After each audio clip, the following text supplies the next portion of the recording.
What's up, YouTube? Musty Hobbit here, and I'm back with some more pickups for you. I recently had a couple of deals that I had made through the Iowa Retro Gamer Nation.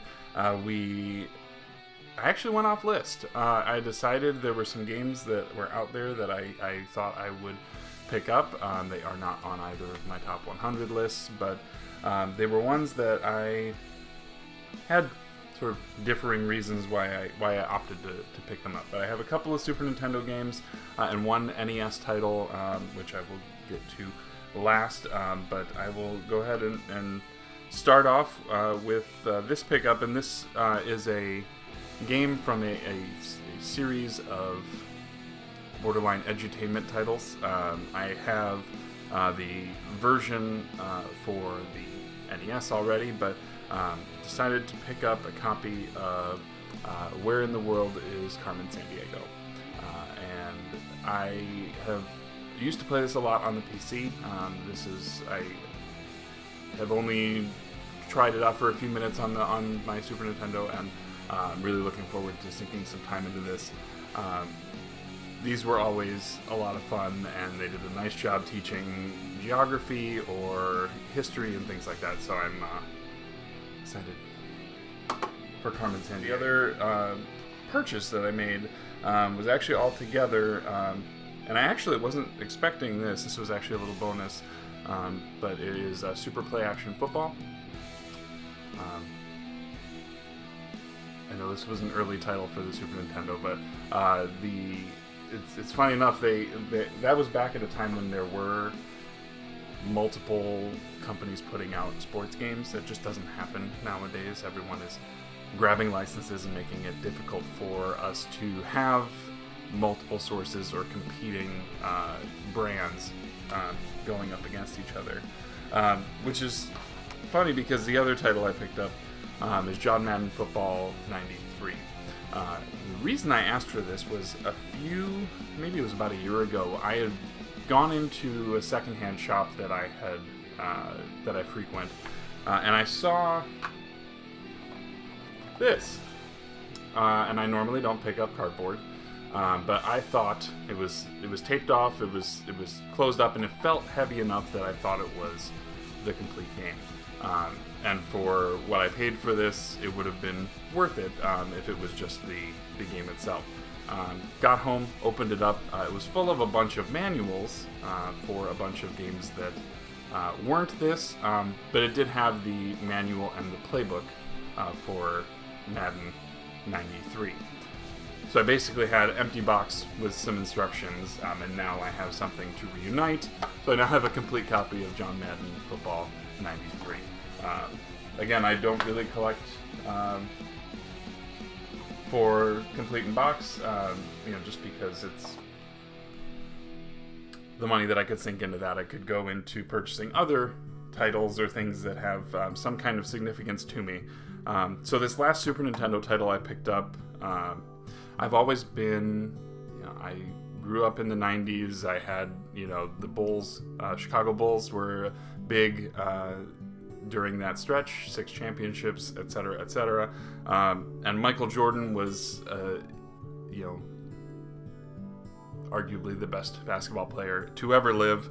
But he had a Super Nintendo game, and that game had very little to do with basketball. So this is Michael Jordan, Chaos in the Windy City. And this is a platformer, strangely enough, where Michael uses basketballs as his primary weapon.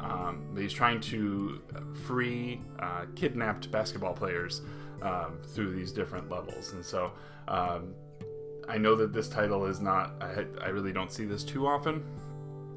Not rare by any means, but I'm pretty happy to have picked it up. This is when EA was taking some chances, right? They weren't playing it safe with titles like this. So that pretty much makes up the Super Nintendo stuff. These came from AJ with Carmen Sandiego, and then Tyler with the rest.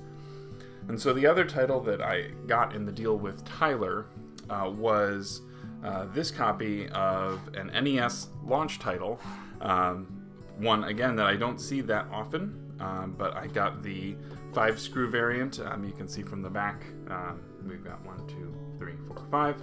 And this is a copy of Klu Klu Land, which is a puzzle game. You are, I guess I'm not totally sure what the animal is, but you move around the board, sort of unlocking what look to be rupees to make an image, meanwhile dodging enemies and sort of pushing them off to the sides. This was one of the launch titles for the NES, and it was one that, I really like how the Black Box titles look, and if you look, they have a very, very clean label to it. It doesn't really tell you a whole lot, but they always have these nice little spots down here. This is part of the Action series. So this, Duck Hunt, Excite Bike, those are all Black Box titles, and you can tell because of the black background, and they have this very clean title across the top. So happy to include that with the collection now.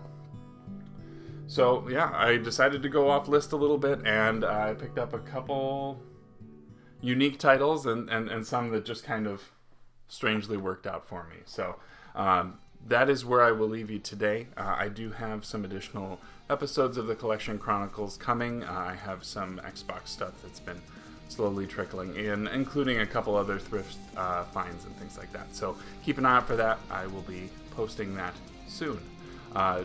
Other things that have been going on with me very briefly, the Cartridge Club Game of the Month for May is Donkey Kong Country. I have gotten started on that. Hopefully we'll be putting a good dent in that over the next couple of days, ahead of my vacation coming up at the end of the month. So keep an eye out for that. If you are still looking to get into the Cartridge Club, you can find them at the web address, www.cartridgeclub.org. And there are the forums there. We are actually really active this month, which is kind of awesome. I know there are a lot of people participating. There's a lot of ways to play Donkey Kong Country. So I'm going to leave you there. Stick around. I've got other videos coming, but I will see you later. Again, I've been Musty. Take care of yourself and be good to each other.